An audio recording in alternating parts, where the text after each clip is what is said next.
All right, in this episode of Bouts Talking Bouts, posted up in Kingston, Ontario, with a legendary individual. Some know him as Tugboat. Maybe if you're real old school, you know him as Big Bubba.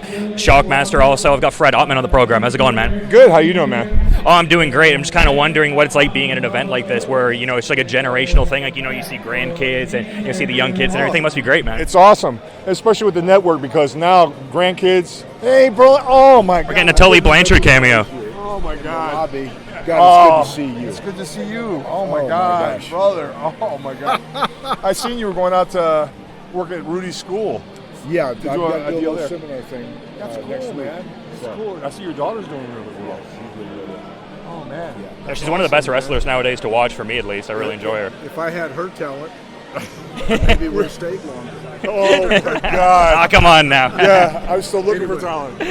Bless you. Oh, Good man, to see God. you. Hope to run into you again. Yes. That must be another cool facet of these events, though. You get to like reunite with certain people, though. How It's cool like is that? family reunion, you know. I mean, get to see guys that we don't get to see often, you know, because you're here or your paths cross and stuff like that. So it's the best part, other than being with the fans, because the fans, without the fans, there's no wrestlers. You know what I'm saying? Some guys, you know, and it's a business of egos, just like entertainment industry. It's entertainment industry, whether it be movies, whether it be music or whatever. Okay, without the fans, you're nothing, and that's what this business is about. For sure, and I was kind of curious to ask you, because I've seen a few amateur wrestling photos on your Sure. Instagram. I understand there's somebody in your family who also trains MMA. Like, how's that been going? Is that still a thing that's happening? Well, I wrestle a little amateur also, but I enjoy watching that. A friend of mine, Brett Moses, has a big training facility up in Georgia, and he's been very, he's promoted for years and stuff like that. Now he has an incredible training facility, full gym.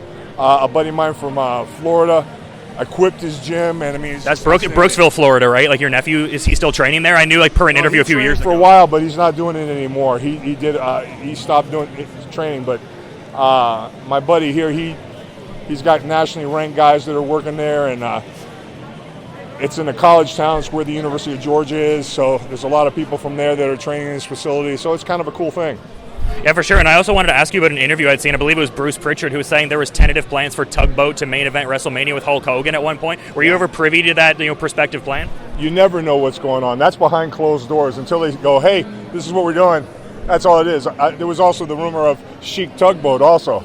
Okay, so, yeah. I have my blanket ready and everything, you know what I'm saying? But, those things, that's the business. You never know it's a surprise for the fans. It's bad enough now with social media that everybody seems to have the inside scoop, and there's no surprise. It's like waging war on a country across the water, but you're listening to CNN every day, and they know when you're going to attack. You know what I'm saying? So it's one of those deals. Kind of takes the edge off of the sport that you love. Yeah, for sure, and I want to be mindful of the time, so you have quite a line here, but I was kind of curious about, like Tom Lawler dressing for the UFC weigh-ins as Shockmaster, and I also saw Becky Lynch dressing like that. How cool is it for you to still see like a tangible modern presence and almost growing, too, outside of wrestling? We did that gimmick there with the network when they did the 2016 San Diego exclusive for San Diego Comic-Con. So it was cool, and that's when they also showed me. I met all the people that were that designed the packaging, that designed the figures. All those guys were there. I mean, it was just an incredible thing. And you know what? As bad as the gimmick was that night, I embrace it and I have a good time with it. You know what I'm saying? You got the guys say, "Oh, it's horrible. It's the most worst thing." And you having a bad day? Watch my video. You have a better day at my expense.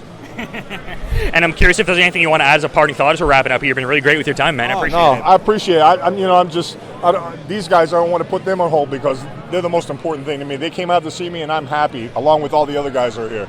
Yeah, it shows you care about your fans, and I really appreciate coming on the show, man. Thanks again, Fred. Oh, thank you very much.